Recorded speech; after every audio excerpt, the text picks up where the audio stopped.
exactly what happened to me last spring, and it cost me more than just money. It shattered my faith in family and forced me to question everything I thought I knew about love and trust. I'm Catherine Walsh, 52, married to Tom for the past 15 years. His daughter Ashley was 12 when we first met, and I'd spent years trying to be the perfect stepmother, supportive but not pushy, loving but respectful of boundaries. Now, at 27, Ashley had grown into a beautiful young woman with her father's charm and her late mother's delicate features. The day everything changed, I was in my home office reviewing client files for my real estate business when Ashley called, crying so hard I could barely understand her. "Can you come to the hospital?" she managed between sobs. "Please don't tell Dad yet. I need you." I'd never heard her sound so vulnerable. Despite our generally good relationship, Ashley usually went to her father first with any problems. This was different. An hour later, I sat in a sterile consultation room at Northwestern Memorial Hospital, holding Ashley's trembling hands as she told me the news that would set everything in motion. "It's stage 4 pancreatic cancer," she whispered, tears streaming down her face. "They're giving me 6 months, maybe less." My world tilted on its axis. Ashley was young, healthy, had her whole life ahead of her. She'd just gotten engaged to James, her boyfriend of 2 years, and they were planning a small wedding for next year. "Oh, sweetheart," I pulled her into my arms, my own tears falling now. "We'll get other opinions, the best doctors, experimental treatments, whatever it takes." She shook her head against my shoulder. "I don't want to spend my last months in hospitals. I want to marry James. I want one perfect day before." She couldn't finish the sentence. "Of course," I said immediately. "We'll move the wedding up. Whatever you need." But I want it to be special. Ashley looked up at me, her green eyes swimming with tears.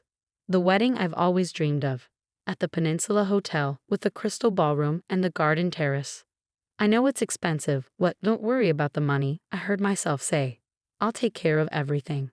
The Peninsula Hotel was one of Chicago's most exclusive venues with a 2-year waiting list for weddings. But I had connections through my real estate work, and money could make things happen quickly. I'd have to sell my vacation home in Michigan, the one thing I'd kept from my life before Tom. But what was a house compared to giving my dying stepdaughter her dream wedding? Looking back, I should have seen the red flags. The way Ashley insisted on keeping her diagnosis secret from everyone except James and me. How she didn't want her father involved in the wedding planning. The convenient excuse that she didn't want him to worry to see him suffer through another loss after her mother's death from breast cancer 15 years ago. But grief and panic have a way of blinding you to things you might otherwise question. I threw myself into planning the perfect wedding, pulling every string I had to make it happen in just 6 weeks. The Peninsula's events manager was an old client who owed me a favor. The florist was a friend who agreed to work overtime. The designer boutique that had Ashley's dream dress made alterations their top priority after I explained the situation. Money flowed out of my accounts like water. The venue deposit alone was $50,000. The dress was another $15,000. Flowers, catering, music, decorations. Every time I turned around, there was another bill to pay. "Are you sure about this?" Tom asked one night as I reviewed the catering contract. "It seems like an awful lot for a wedding that's being planned so quickly." "She deserves it," I said firmly, not meeting his eyes. I hated lying to my husband, but I'd promised Ashley I wouldn't tell him about her diagnosis yet. And the Michigan house has been sitting empty anyway. It's time to let it go. The house sold quickly, the market was hot, and I priced it to move. The proceeds covered most of the wedding expenses, though I still had to dip into my retirement savings for the rest. Ashley threw herself into wedding planning with an enthusiasm that sometimes seemed at odds with her supposed condition. There were no visible symptoms of her illness, but I told myself that was the blessing of youth and good genes, that she was putting on a brave face. 2 weeks before the wedding, I was at Ashley and James' apartment, dropping off some samples for the table settings. They weren't home, but I had a key for emergencies. I was leaving the samples on their dining table when I knocked over Ashley's purse. As I picked up the scattered contents, a medical report fell out of a folder. My heart stopped as I read the letterhead. It was from Northwestern Memorial, dated just a few days ago. But it wasn't a cancer diagnosis. It was a pregnancy test. Positive. 12 weeks along. My hands shook as I read further. No mention of cancer. No terminal diagnosis. Just a routine prenatal checkup report showing a healthy mother and a healthy baby. The front door opened before I could process what I was seeing. Ashley walked in, stopped dead when she saw me holding the report. "I can explain," she said quickly, but her face told me everything I needed to know. There was no cancer. There never had been. I sank into a chair, the report crumpling in my grip. "Why?" was all I could manage to say. Ashley's face crumpled, but I couldn't tell if the tears were genuine or just another performance. "James's parents are super religious," she said, her voice small. "They would never accept a pregnant bride. We needed the wedding to happen quickly, before I started showing. And we couldn't afford the kind of wedding they'd expect from their only son." The room spun as the magnitude of her deception hit me. I'd sold my beloved lake house, the last connection to my late parents, the place where I'd spent every summer of my childhood. I drained my retirement account, all for a lie. "Does James know?" I asked, though I already knew the answer. He had to be part of it. No one could fake that level of concerned devotion I'd seen from him these past weeks. Ashley nodded, unable to meet my eyes. "It was his idea to say it was cancer. He knew about your lake house, knew you'd do anything if he thought I was dying." The calculation in those words made me physically ill. They targeted my deepest fears, my love for my stepdaughter, my memories of her mother's death, all to fund their perfect wedding. But the worst was yet to come, because what Ashley said next would reveal an even darker side to their deception, one that would shake our family to its very core. "You don't understand," Ashley said, her voice taking on a desperate edge. "James isn't just worried about his parents finding out about the baby. He needs this wedding to happen now because of the inheritance." I stared at her, still clutching the medical report. "What inheritance?" "His grandfather's trust fund. James stands to inherit $5 million. But there's a catch. He has to be married in a socially appropriate manner before he turns 30. That means a big wedding, at a prestigious venue, with all the right people attending. If he doesn't meet the requirements, the money goes to his cousin instead." The pieces started falling into place. "And when does he turn 30? "Next month," Ashley whispered, "right after the wedding." My mind raced back through everything I knew about James. The prestigious law firm job he just left to start his own practice. The expensive clothes and watches he somehow afforded on a starter lawyer's salary. The way he'd encourage Ashley to dream bigger for the wedding, knowing I would pay for it all.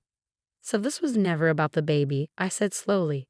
"You used my love for you, made me think you were dying. Also, James could get his hands on his trust fund."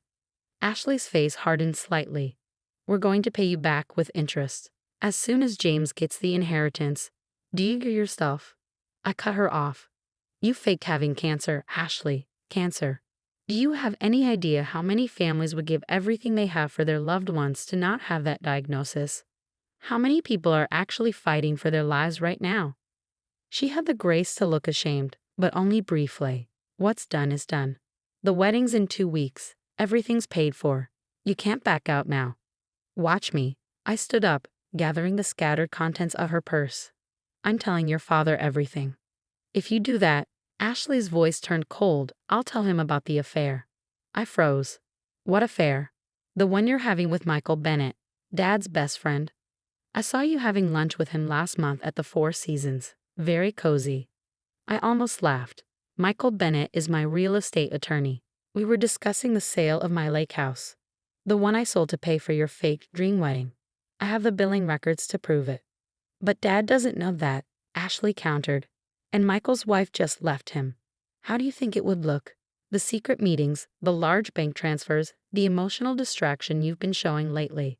I sat back down, suddenly understanding the full scope of her manipulation. She'd planned this, created a backup story to keep me quiet if I ever discovered the truth. "When did you become this person?" I asked quietly. "What happened to the sweet girl who used to help me bake cookies for the homeless shelter? Who cried when she found injured birds in the garden?" Something flickered in her eyes. Regret, maybe, or just annoyance at being confronted with who she used to be. But before she could respond, we heard keys in the door again. James was home. He took in the scene, me with the medical report, Ashley's defensive posture, and his handsome face went blank. Not surprised, not angry. Just calculated. I see we're having a family discussion, he said smoothly, setting down his briefcase. Perhaps we should all talk this through calmly. There's nothing to discuss, I said, standing up again. The wedding's off. I'm calling the vendors tomorrow. James's smile didn't waver. That would be unwise, Catherine. You see, Ashley isn't the only one who's been watching and gathering information. He walked to his briefcase, pulled out a folder. Your real estate license is up for renewal next month. It would be a shame if the board received evidence of certain irregularities in your recent transactions. What irregularities? The lake house sale, for instance, sold well below market value, with some very creative accounting to avoid certain taxes. I'm sure there's a reasonable explanation, but investigations can be so time-consuming and damaging to one's reputation. My blood ran cold. He'd been planning this too, documenting everything I'd done to quickly sell my house and fund their wedding. Actions that, taken out of context and twisted the right way, could indeed look suspicious. You're blackmailing me, I said flatly. We prefer to think of it as protecting everyone's interests, James replied. The wedding happens as planned. 2 weeks later, I receive my inheritance. We then buy you a new lake house. Larger, better location. Everyone wins. I looked between them, my stepdaughter and her fiancé, both watching me with a mixture of threat and false sympathy. In that moment, I saw them clearly for the first time.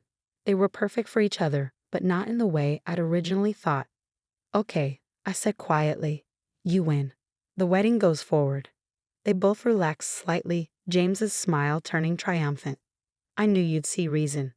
But, I held up my hand, I have one condition. We tell your parents everything, James. Tonight. All of it, the baby, the trust fund requirements, everything. If they still want this wedding to happen, fine. But no more lies. Absolutely not, James snapped, his smooth facade cracking. My parents are coming to dinner at my house tonight. I finished for him. Ashley told me yesterday they'd accepted the invitation, so either you tell them or I will. They tried to argue, to threaten, to negotiate, but I stood firm. Either the truth came out on their terms or on mine. That night, over a dinner I could barely eat, James and Ashley confessed everything to his shocked parents.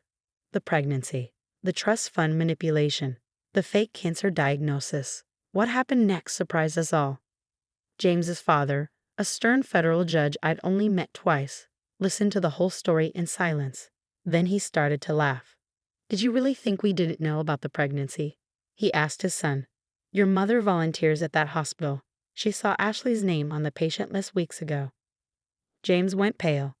But the trust fund requirements were meant to ensure you married someone you truly loved in a way that honored our family's values, his mother said quietly. Not to force you into an elaborate deception that hurt everyone around you. The money was never real, his father continued. The trust fund exists, yes, but the marriage clause was something I made up when I saw how materialistic you were becoming. I wanted to see what you would do, if you would choose love and honesty, or if you would scheme your way to what you wanted. The silence that followed was deafening. James looked like he'd been hit by a truck. Ashley was crying, but this time I thought the tears might actually be real. The wedding is canceled, I said into the silence. I'm calling everyone tomorrow. No one argued. The next few weeks were a blur of cancellations, refunds, and difficult conversations. I told Tom everything, showing him the evidence of Ashley's deception. He was devastated, not just by her lies, but by how calculated and cruel she'd been. Some vendors took pity on us and refunded their deposits.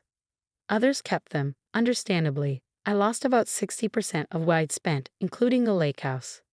But somehow, that didn't hurt as much as losing my faith in the daughter I thought I'd raised. Ashley and James broke up 2 months later. Without the prospect of millions, their perfect partnership crumbled.